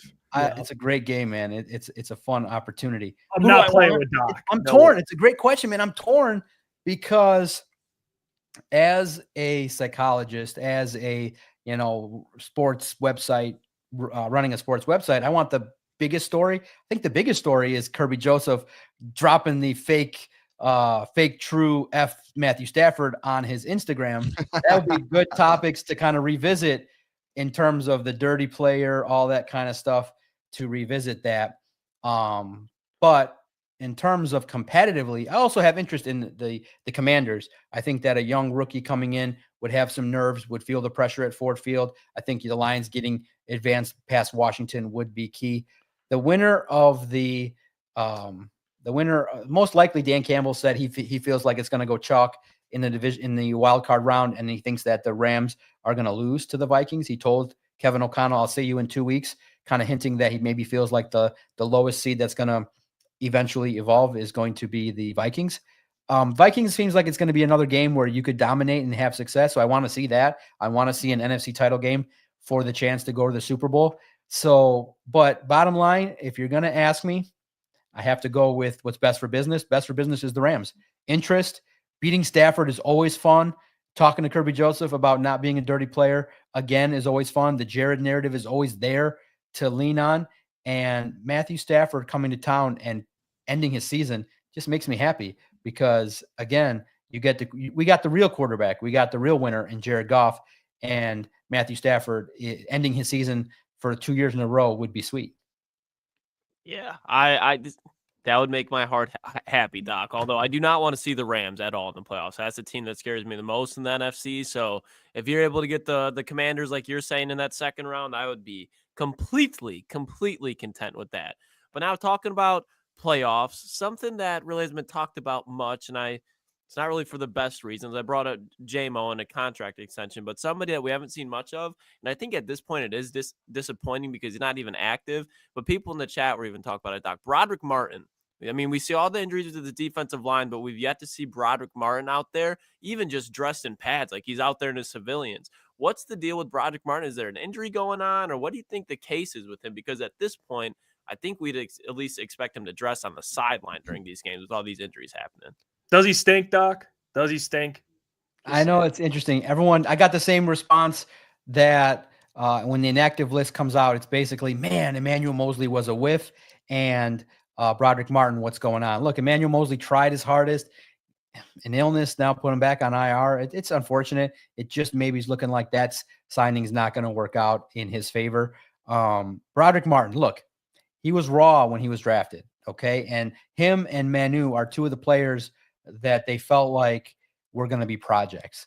And yeah, it's not a concern because you got DJ Reader and you like what he brings to the table. You would like to have seen Broderick take a little bit of a step forward this year, but clearly it's not, the injury was there. It derailed him a little bit, but the Lions are a meritocracy. If you practice well consistently and you're out there competing and making plays, they're going to play you. Unfortunately, he's not one of the best defensive linemen, so he sits. And I think that next year, if that's the case again, then you start to look at it because, it's a football team that could benefit from that draft spot being a more productive player. But that's the benefit of having a good team is that you got to compete for your playing time. And right now, Broderick Martin, pad level's not consistent. You got to win battles one-on-one. It's going to be tough to win practice reps because you're going up against some of the best offensive linemen in the world. But right now, Pat O'Connor and unfortunately he's injured, But, it was tough because you had some veteran guys that were doing more in terms of DJ Reader and Levi Onwuzurike and Josh Pascal. The hill was going to be a little bit tougher for him to climb, but I do think it's early for the bus talk because you have one of the great coaches in Terrell Williams developing them. It's just one of those deals where we got to use that dreaded P word. Not that one. Patience. Yeah, you know where our minds went, Doc. Well, let me ask you about Alex Anzalone, because we discussed earlier, and someone in the chat, shout out to them, brought up that without Anzalone, they've shown, actually statistically, to be one of the worst defenses. For whatever reason, with Anzalone, they're significantly better. What do you make of his impact? And I'll just ask you, is it Anzalone? Like, is this dude Ray Lewis? Like, what's going on with his but what'd you make of his impact on Sunday and just how important he's been to this Lions defense? Mm-hmm. WMU, get your mind out of the gutter. What are you talking about? Patience, grasshoppers. Luckily, Alex Anzalone was able to return. Man, what a jolt, right? What a leader. What a guy. I mean, first and foremost, can you maybe not drop any more of those scar tissue photos? My God, Booner waited like a whole 4 nanoseconds to post that. I was like, man, Booner, you're right on it. You guys are definitely stalking these guys' social media at a great clip. I learned it from, I think, you guys. I said, my God. Woo. Turn those alerts on, Doc. Yeah, I have your alerts on, man. It's great. That's where I get this. When I need to know about the Lions' social media, I know where to look. Man, he's a great leader. It gave him a jolt. Man, you saw what he also was able to do. Earned a game ball, tackling all over the place, great in coverage. And you just see what he's able to do. And yes, he is that good a football player. That is something that is also underrated, in that he sideline to sideline can get there, is good in coverage, read, and basically, what Dan Campbell said, and it kind of bears fruit when you watch the film. When Anzalone is thinking out there in regards to calls and things like that, when there's a meeting of the minds with AG, him and AG think along the same wavelength in terms of what defense to get the Lions in, how to pressure, when and where different people have to be lined up in position. So it's basically another coach out there on the field. And my goodness, did you see how the defense played better? The numbers bear fruit. You guys can see it. You can go find the information. The statistical differences versus yards given up, points, drastically better with Alex Anzalone. That's what you expected. That is amazing to see, that your captain comes back. And I think it gave everybody a jolt too, to pay attention. And also at the same time, the game plan was perfect. Pressure Darnold, make him uncomfortable, and make it so that, every yard that was gained was tough. And then also too, the different coverages, they switched it up between man and zone and man, cover zero. It was nice to see. And credits also to Amik Robertson for battling on the outside when nobody thought he would win against Jefferson. And John, you and Anzo, you guys are cool, right? You guys are cool. Have you guys made up? You guys cool, right? Doc stood on business. I'm just checking. Yeah. Look, I'm going to tell you respect. this, like everything else, winning cures all. All Yep. right. But I do think that I learned something too from, first of all, I didn't know this. I should have did more homework. Anzalone went on the St. Brown podcast. He's a Philly guy. So that means he's a, Philly guy. You don't step to a Philly guy. They're going to take your head off. So I was like, oh shit, if I knew he was a Philly guy, I'm not messing with the linebackers. I'm not going to talk no junk to them. But no, in all seriousness, I do think that they respect me because they know, they see me there all the time. I ask direct questions, and I think you can tell I don't go there maliciously out to harm people. I'm fair. If you play well, we're going to write about it. If you don't play well, I'm going to talk about it. And that's all that you can ask for, is that I don't just say direct things. I've asked nice questions. I'm all over the place. And so we shared, listen, and I do want to share this moment too, which is so crazy. That's what makes the story even more crazy, with me going at it with Anzalone in the locker room. 2 years ago at Somerset Mall, I'm with my family, and we're at Somerset, and my daughter, the youngest one that knows sports, I said, oh, that's Alex Anzalone with his family. And I'm like, you know what? I'm going to go say hi. So prior to the 2022 season, me and my daughter went up to Alex and said, hey, Alex, nice to see you again. He said hello. I shook his hand, and my daughter said, here, my daughter has a message for you. And she said, have a good season, Alex. So the whole argument made it so that my little daughter's like, does Alex still want to kick your ass? I'm like, no. Winning, no. Look, he stood up for his guy. I stood my ground. And in the end, winning cures all. So he's, getting dressed in the locker room. And after the game, there were a lot of players there. They were happy. I talked to 15 guys. They were much more open and very relieved and happy. I walk over. I nod and smile to Alex, give him a head nod. He had a huge smile. He gives me the head nod and keeps on walking. And he went about mutual respect. Yeah, the show of respect. I know that. Listen, bottom line, that I always look at it like I want people to respect what I do, but at the same time, they got to be like, hey, watch what you say in front of John, because he's going to be direct and he's going to be honest and real. Like, I don't have to hide anything. I am direct. I ask direct questions like, hey, why didn't you make the play? What happened? And that's it. And I think they know, if they realize, look, I'm a fan. I was a season ticket holder. I'm not out there trying to bury nobody disrespectfully. I'm not out there publicly blasting people. But if you don't play to the degree, I'm going to ask, hey, you've said, Dan, 50 times you got to clean up stuff. What is it that you got to clean up? Like, we can go beyond a little bit of the surface stuff, and the players respect me. Look, in the end, players would not come on my podcast and have a 40-minute conversation. And also too, I would wonder if I asked the question, what do you guys think of me? But when I talked to DJ Reader one-on-one in the locker room, he gave me a pat on the shoulder. He said, there's some media out there that are fair and not fair. He said, look, you're here all the time and we respect what you do and stuff like that. And they know that along with the bold headlines, there's going to be fair analysis. And, I shared a moment with DJ Reader. It meant a lot to me, knowing that he's one of the guys I talked to early and he respected the work that I did. And he's like, hey, it's good to see guys that are here every day enjoying this. And, I did the work. I went there. I drove on my own dime. It's a grind. It's an hour drive for me to get there all the time. And to see them win, me and Alex are cool, but it's basic psychology. If you write nice things about them, they love you. If you critique them and point out the shit that they don't want talked about, they're not going to be as happy. But it doesn't matter to me. I write what I want. That's the blessing of the job I had. I only asked for two things: full control of what I write and full control of the schedule. And I got it. I earned it. There you go, Doc. Hey, I want to put you on the spot here with this next question. We talked about it. We actually had it as a segment yesterday.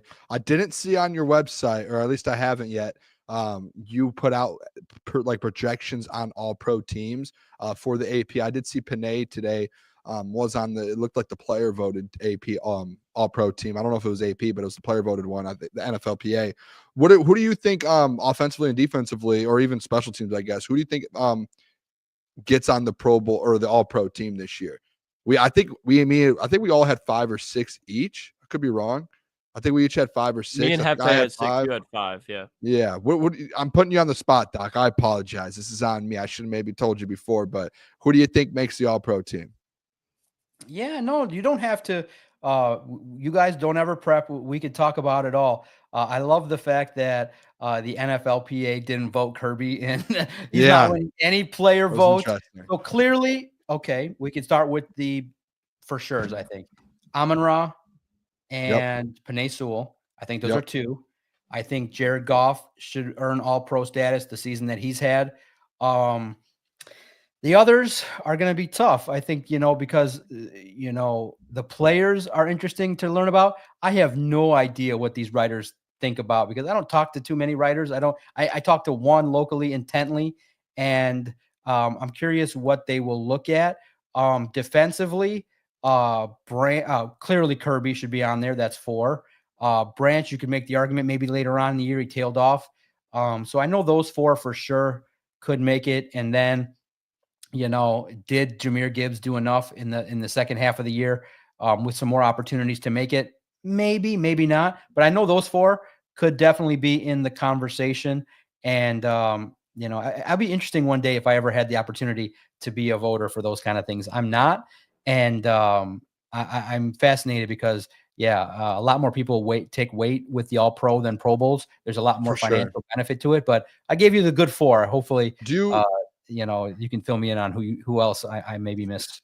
Yeah, so I'll say this, and this is what's interesting, at least when I was kind of going through it. There's only 2 quarterbacks in the NFL that get on an all-pro first, and there's a first team and a second. So that was why we all actually did not have Jared Goff on ours because of Josh Allen, Lamar, and Joe Burrow. So we thought 2 of those 3 would make it.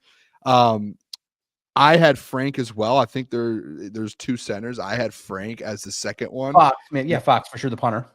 Yep, and then I had Jack Fox. That was the other one. So mine were Penei Sewell, Frank Ragnow, Amon-Ra, and then Kirby and Jack Fox. I had 1 defensive player, 3 offensive, and Jack Fox. Yeah, Booner, you earned the vote, man. You would be a worthy voter. You would be fair and nominate the people that would be out there. Doc. I'll vote Jared Goff MVP though, so I think that's where they would take me off of the list. Right. I would lose respect quick on that one. No, if I was an MVP voter or a voter, I would like I already said on the show the other day. I said I would pick Lamar Jackson to win MVP this year. That's so I'm unbiased. I'm going Lamar. So my vote, hey, I would have a good vote out there. To me, I think Josh Allen's going to win. I think that, the conversation always is going to be with the quarterback. I thought he had a good year. Yeah, Lamar Jackson did some things passing wise to get himself in that conversation. It's going to be very interesting to see how that does shake out. But yeah, I don't think Goff's going to be the league MVP this year. It's unfortunate, but he got himself in the conversation. And look, awards are great, but man, he had a great year and he put himself in the right position to lead this football team, and he's playing great. So it's been a great year for Jared Goff. Yeah, it's been a great year for Goff, Doc. Huge part of that's the offensive line, and something I can hope you could shed some light on for me, because I know Booner's kind of been very pushbackful of me bringing it up. But I think over the last 2 games, to just be specific, Taylor Decker, Graham Glasgow kind of been struggling a little bit. They haven't been awful, but especially in the first half, seems like they've been giving up more pressures than usual. What do you make of that? Is it injury? Are they banged up? Do you think they just need that bye week, or do you think it's something more than that? What have you been taken away from looking at that left side of the offensive line recently? Mm-hmm. And what, Booner's like, oh, it's all good. Calm down. There's no issues. No, he's just saying like, hey, Taylor Decker, Taylor's been hurt all year. They haven't had a bye since week 5, so he's probably just looking for that bye week. After that, they'll be good. Oh yeah, I'm not terribly surprised. Booner's the king of excuses. Fair. Whoa! Where did that come from, Doc? I don't know. No, I'm messing with you, Booner. I love to give you but can't wait to throw you guys are right. at The offensive line, when playing well, tops in the league. But yeah, they were inconsistent. I think there were stretches where they would admit they didn't play to their capability, gave up too many pressures. The run game clearly against the Bills didn't take off the way it should in the highest of high moments. Clearly, yeah, Frank Ragnow had his worst game against the Bills. And yeah, it's the bunch that's going to need the rest and R&R the bye week the most. They are getting older, and it's a tough position, man. It's not easy to play that left tackle spot because of the sheer nature of the stunts and the move sets. And guys, these DNs are getting faster, stronger, and more sophisticated in their moves and their spins and their bull rushes. And it takes coordination, effort, and footwork and consistency. It is unbelievably tough to stand up and block when someone's bearing down full weight on you and putting their moves on you. So look, this offensive line collectively, when healthy, there's a brighter future now with Mahogany, probably maybe even potentially replacing Zeitler at right guard in the future. But you realize that collectively now, I think the offensive line understands the mission, which is, hey, you got to protect JG, you got to open up the holes. But just look at what just happened. You're only as good as your last performance. And the holes they were opening up for Jahmyr Gibbs were massive. So I expect them to bring their A game led by Penei Sewell. And I think this offensive line understands that, okay, the nonsense is over. It's time to take it up a notch. Everybody will take it up a notch. But you're absolutely right that when Taylor Decker and Frank Ragnow and Glasgow kind of look at some of the film, there's going to be some reps there that they would definitely think could be much better. I want to ask you, Doc, have you seen enough out of Josh Paschal and Levi Onwuzurike that in the playoffs you're comfortable with those guys continuing to step up, or is there some concern there and you just kind of have Zadarius Smith and DJ Reader? Where are you at on those two? Yeah, I think that everybody, the motto this year, it takes more. There's one thing to produce in the regular season. There's one thing to have a 15-2 record in the regular season. We've seen the Vikings have good years. We've seen the Patriots go undefeated in the regular season. Guys, that's all over. The past is the past. This football team now is judged by one thing only, and I'm so glad it's on tape. Amik Robertson said it directly into the camera, looking at the DOC. Super Bowl or bust. That's it. Win the Super Bowl. Everything else is a disaster. I expect Levi and Josh to step it up. Now, to the degree in which they're going to be what we expect, probably not, but I think that they can bring more, that they can do a little bit more in terms of making sure you're responsible against the run, but winning some more battles against the opposition is going to be key. Za'Darius Smith, same thing. You look how he performed and the impact that he had with an early sack against Sam Darnold. Brought the crowd out of their feet, and I think it gave a jolt to the defensive line. I think that this football team has a good defensive line, good enough, I think, to meet their goals of stopping the run and pressuring the quarterback when needed. The sacks part is going to be tough in terms of bringing the guy home.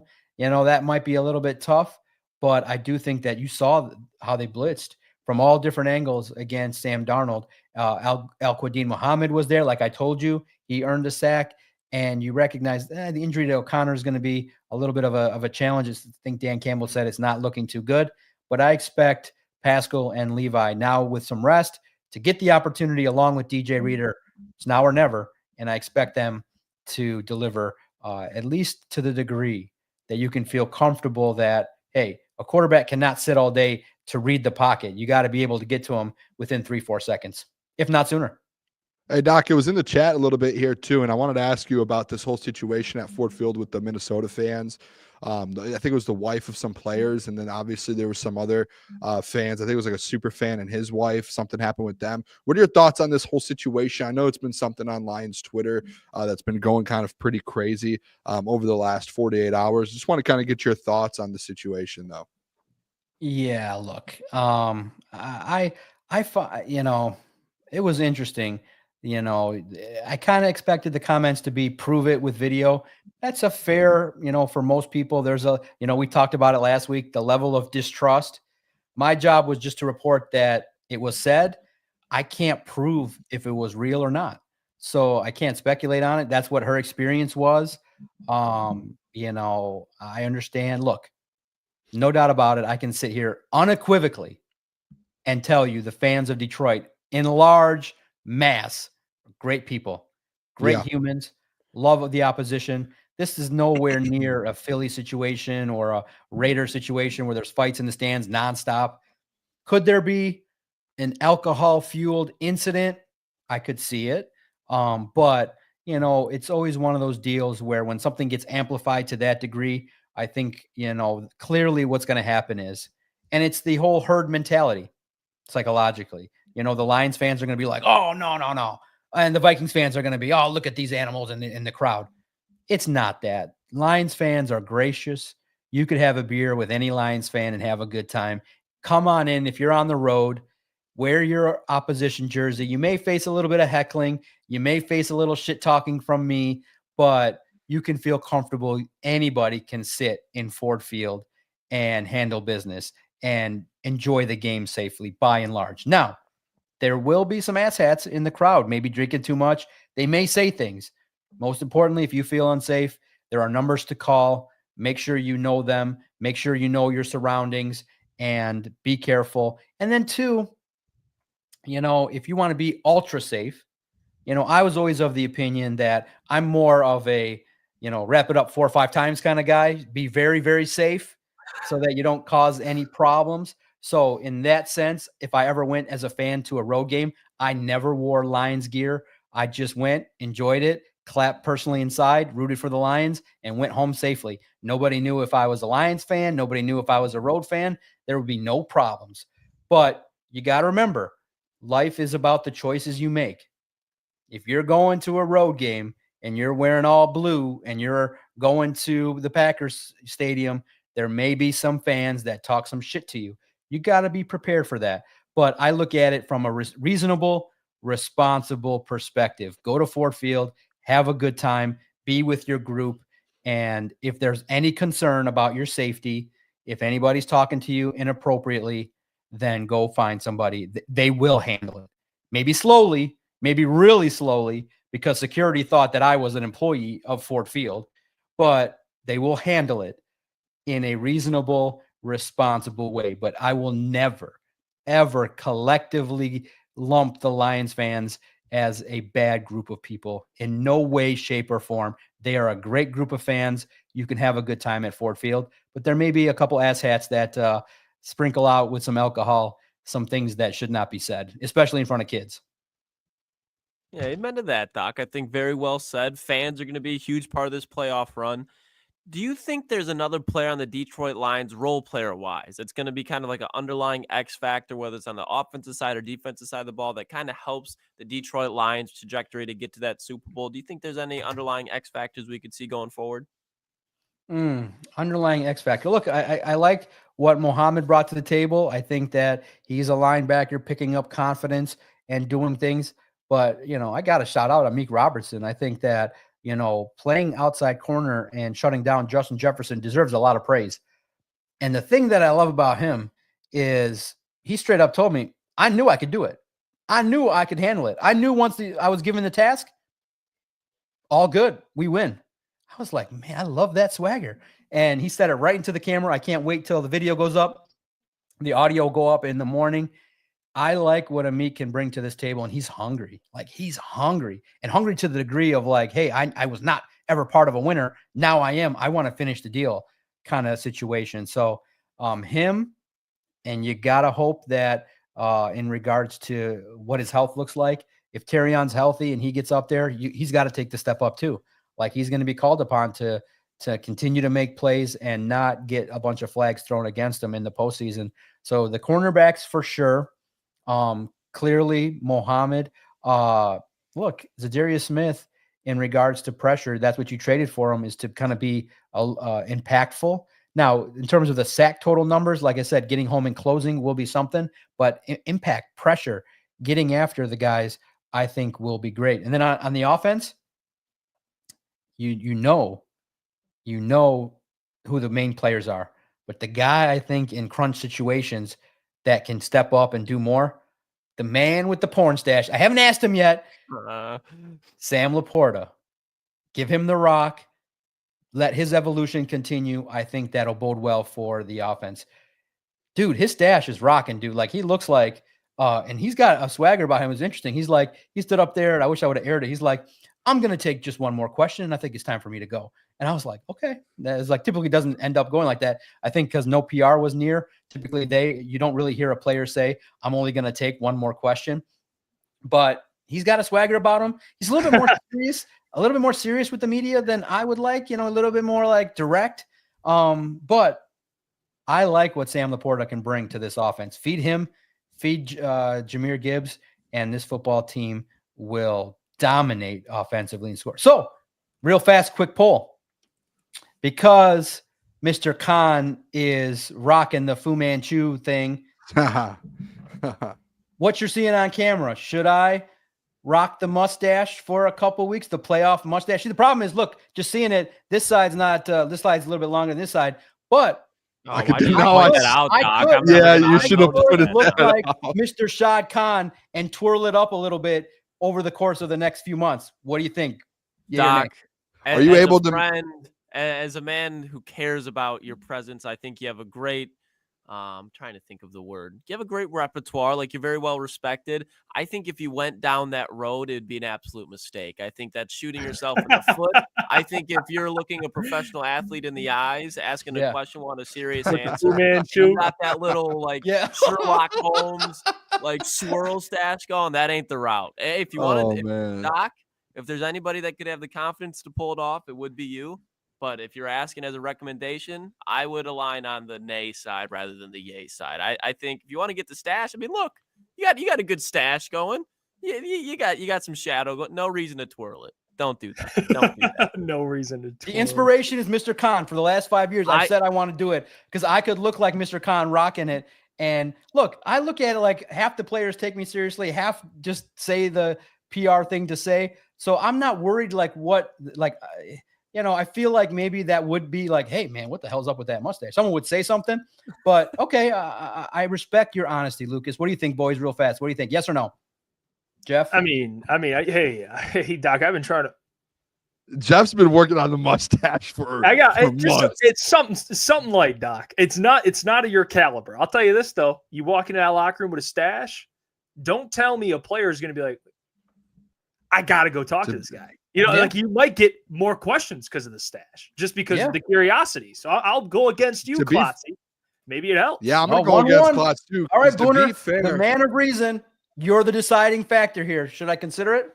Well, there's one person that it's not me deciding. It's Dan Campbell. Dan Campbell hands out compliments for mustaches in the press room. So I'm gonna go get that mustache and go get a nice compliment from the head man himself. Dan Campbell, I bet you wants the whole media room to grow mustaches from the comment. All right, playoff mustache it is. Maybe I'll do it next week. We got a decision. If I come on here and I look like that, it might be for some laughs, but it might be short lived. I've known to and also like I said. The video views are outrageous. That's the tough part is that I have to do videos and I'm doing a lot of them. I don't feel 100% comfortable. I got to find a way to get it in there where I record the video on that Monday and then roll it out from Tuesday to Saturday for this interview and see how it progresses, because I do want to be taken seriously to some degree, but it's fun, man. Playoffs are fun. And with the Detroit Lions handling business, man, this is the best time of the year. I'm having so much fun. And boy, did we all need that bye week. I'm excited to just sit and watch the playoffs, just kind of analyzing what's going to happen. And I hope this fan base deserves an NFC title game, I think on the 26th to celebrate. It's my sister's birthday. So it'll be a festive mood for me personally, and hopefully professionally, seeing this football team get to the Super Bowl. I want to see it bad. It's a team that's hungry. It's a team that knows time is ticking, and it's a team that has all the pieces in place, and the story is there. Can you imagine 2 weeks of Super Bowl coverage? Now, guys, you didn't bring up the other part too. If this goes well, then you got Radio Row at the Super Bowl. I can sit there on that Tuesday where people ask ridiculous questions, and I can ask Dan Campbell what's the most caffeine he's willing to ingest right now, and be like, look at this idiot with the mustache. And then this could go blow up nationally, where people could say, look at this guy, and then have my face just show up all over the internet as being, look at this idiot who asked Terry and Arnold what's his favorite Nintendo game. So there's a chance too for some self-serving growth here if I change my appearance to look a little more ridiculous. We need to, Doc, we need to figure out, you need to make sure when you get the stash, let's not have that one side longer than the other, because when you said it now, I can't stop looking at it. Yeah, you can see it, right? You can see it, right? Very clearly. Very clearly, right? That's what I'm saying. So I have to trim this side right here so it looks like that. Yeah, exactly. Yeah. I will trim it, of course. I will do it professionally. I'll keep the goatee and keep the sides. Ooh. So maybe look a little hard, get you the Hulk. Rugged. Come on now. Hey, Amon-Ra dyed his hair blue for the offs. You can do something. Yeah. You can get the stash. Yeah, I've got something coming back for the playoffs too. So I mean, everyone has their thing, Doc. Perm mullet, I heard, Boone. Permed mullet. Well, the mullet, not a permed mullet, but I mean, you can go back and see what I did last year for the playoffs. There are things that are coming back. Don't worry. Hey, well, I mean, Doc, you kind of, it's great. Transition right into my question, because you said porn stash, and I'll ask you about Joy Taylor. We'll go right into it. What do you make of what's been going on with Fox Sports, man? And just the world, I guess, we live in with all this, the drama with Fox Sports. You work in media. What's your take on the whole thing? Yeah. Remember, allegedly. Some weird shit is going down. Allegedly thirsty. Very thirsty. But look, in the end, when big money is involved, people will psychologically do anything to get ahead. And look, you would hope that people would not do that to try and get ahead, but I would not be surprised. First and foremost, media is competitive. You're talking big money dollars. You're talking, look, from two perspectives. One, the executive can never do that. It's a boundary violation. You're an executive. You're not supposed to do those kind of things. You're not supposed to take advantage of your position with other people. And then if you're the other party involved, you're not supposed to get ahead that way. But in the end, and I'm being honest, that's why I have people in charge that are male. Like we have all male staff.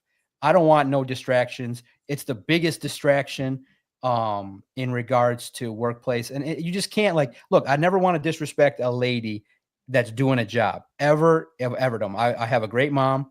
I was raised by my mom and sister and a great dad. But at the same time, I'm a male. I have testosterone and we all look and we all flirt and do all those kind of things. But in the workplace, there is something to be said to be professional.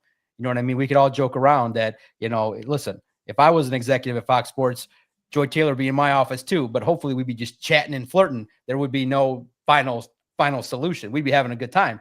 Maybe ask her out and have some cocktails, but never cross. Would you crack, Doc? I'd walk right up to the line and then back off because I can't do that at the workplace. But yeah, you flirt and it happens, but you got to have a line. You got to have a boundary. But it makes it so if it is true, again, remember, these are all allegations. It sets women back because that's what every guy thinks anyway. Every guy thinks that ladies sleep around to get ahead or that they're there in that position. But in the end, here's the tough part is that you have to acknowledge that executives will pick women that are more attractive for higher end positions. So, but at the same time, that may get your foot in the door, but to keep a job, remember, it's one thing to get a job. Someone hired me and put me on camera. Now that you would think on surface would be stupid with this face and this bald head. But in the end, I got the opportunity and I kept it by hard work. However I got in the door, whether it be knowing someone or this or that, however, whether you're good looking or not, it's one thing, but to keep a job, you want to be known for having merit. And that's what you should be wanting really in your life. But now look at it. The last 2 days, just based on the show, the attire has changed pretty quickly. So I do think that professionally speaking, that women should be in the sports world, be respected for the things that they say and less for the appearance. But again, I'm a guy. So one fact, it's a factor. Like it's not, I say, hey, I see this reporter. That's all I know her for, but it's part of the conversation. I am a male. I do look at the female reporters, but it's like fleeting and I respect them more to hear the content of their worth and what they report on more than my, it's like 10%. Oh, okay. This is what she looks like. And 90%, what does she bring to the table? Now, if I was an executive, man, would that happen to me where I would take advantage of that? No, I wouldn't. But I am not surprised that happens where powerful men take advantage of their situation. And it shouldn't happen. It should be strictly, hey, you do not fraternize with the help or you're fired. But it's the worst when an executive at the highest levels that has control over hiring decisions is someone with poor boundaries. Like I said, I would be respectful, professional, and I would hope that, we kid around, of course, and stuff like that, but you would hope that the people that want to rise through the ranks to the highest level of whatever they do, it's always better based on merit than looks and stuff like that. But it's the entertainment business. And sometimes, people will stoop to levels to get ahead that you and I maybe wouldn't agree with. Yeah. And it stinks too, because, I've interviewed Joy Taylor and when she had the take on Dan Campbell, she was thoughtful and she expressed a little bit of not remorse, but a little bit of her side of things. And I thought that she was always a stand-up kind of person, but we'll see. Again, remember, these are all allegations and sometimes these things are true, not true, but I'm definitely curious to see how this does shake out moving forward. I do think that too, that, I hope that in any situation like this, that the parties involved grow from it and that people do not get too damaged by all the allegations. Yeah, especially let's not let Skip Bayless get off the hook here. I mean, Skip Bayless was down bad. That's insane. And he's always what's his wife's name? If it's true, it's yeah. If it's true, it's crazy. But like I said, allegedly. Remember, I think psychologically the biggest downfall, it's undefeated, man. Women are a big downfall for a lot of people. It's a big distraction. And it's one thing that I think it takes discipline to be able to put down the forbidden fruit. Remember, too, for those that are biblical in this situation, Adam couldn't resist the temptation of Eve, and John definitely can't handle the temptation from Evie either. It's just the way it is. It's physiology. Guys are programmed to look, and guys are programmed to be conquerors. It takes effort. It takes effort to not cross those boundaries. Doc, you're getting me killed. I'm getting my girlfriend is like right off screen. And let me tell you, I wish I could turn the camera. I'm getting the death rays of hell right now. Yeah. Doc. To conquer. Yeah. Listen. Some people want to bury their head in the sand. Guys need to be guys. And I told my wife when we first started dating, guys need to be guys. I'm a guy, but I'm not going to cross the line. I'm not going to cross any boundaries, but my eyes are open, man. And I look and I smile, and we enjoy part of the, and listen, here's the part that maybe you need to, Lucas, talk to your lady about too. She's doing the same thing with her girlfriends. If she sees a hot guy and he's flashing the 6-pack, they're sharing the picture and they're giggling too. We're all the same. We're all down to be freaks at certain points in our lives. Let's not hide it, man. Come on. Let's be real here. Let's be adults. We all look, we all entertain those things, but at the same time, there's one thing to walk up to the forbidden fruit. It's another thing to take a bite. I walk up right up to it and look at it and be like, man, you're forbidden fruit. I want to bite. I walk back. I walk back and I go, can't do it. There's consequences, and there's some bad ones too. Oh, yeah, that is, I love it. It's the best forbidden fruit. I mean, it's the best thing out there. The ability to connect with female friends is fun. You can joke around and have a good time, but there's got to be boundaries. There's got to be rules. And in positions of authority, those rules cannot be broken. But at the same time, men and women are always going to flirt with each other, especially when they're attractive. It's just the way it is. It's the way it is, man. It's the way it goes. Yeah. It's just, yeah. Don't send Doc to LA. Don't send Doc to LA. Thank God. I'm not going to. But man, was I disappointed. I wasn't going to Magic City, man. When they were eliminated, I was like, I ain't going to Magic City. This is terrible. Oh man, Doc, you love your man. All right. What a legend. Doc coming terrible. on. Doc coming on. He's there's people. This man's gonna have a mustache in a week. I mean, this guy's educating. Love you so much, Doc. You're the best. I'm just honest. I think that's the one thing. That's the one thing I think we got to be is always honest. That's the way it's got to be. Guys should be guys. Doc, can you do me a favor? When you retire from the Detroit Sports Podcast, can you start up like your version of like Maury, or like a version that would of be that where you unbelievable. you could be the next Dr. Phil, Dr. Doc. That's what we can be looking at. I was watching okay, guys. No, you guys are hilarious. I watched the Jerry Springer doc on Netflix, and by God, I sat there and said, you know what? I could be the fucking next Jerry Springer if I wanted to be. You could, I could definitely start a show and have some freaky ass topics like nowadays. I creeped on my TikTok with I creeped on my TikToks or my ex's TikTok. I could do some wild ass topics in this day and age. I could do the Jerry Springer show and make it a ratings bonanza. But my wife was like, you don't want to be known for being trashy. I'd be like, he was making $30 million and he was doing some clown ass shit. I could do that. I could make some topics, bring back a 2025 version of Jerry Springer. I could do that. That'd be fun as hell. And people would laugh their ass off. It would be like, Tinder dates gone wrong would be an episode. I walked in on my mom doing some weird stuff. It'd be some fun topics to bring back nowadays with social media. Oh my God. Oh, episode 1. I slid into the wrong DM. Episode 1. It's a tricky one. Yeah, that's a good place to start. When you bring out the stash too. That's when you bring out the con stash. That's when it's like, hey, that's when the personality from the stash can come out, Doc. Yep. Spenny in the chat is just being a dog right now. Oh, he's going. Hey, Doc, you're always bringing the juice, my friend. Good stuff as always. Hey, enjoy your bye week. We'll see you next week. You know what? Legend, man. Just keep being an absolute legend. Just keep doing you. I appreciate you guys. Let's go. I can't wait for next Wednesday. Let's talk soon, fellas. There you go. John Maakaron, publisher, Detroit Lions on Sports Illustrated. Joins us every single Wednesday. And you know what? Just stirs the pot up. That's why we love him. And brought to you guys as always by BetUS. But Doc, he just. Yeah. Brought to you by BetUS. Yeah. We do not. Doc has his own opinions. Yeah. It's like the little thing that pops on the screen. It's like.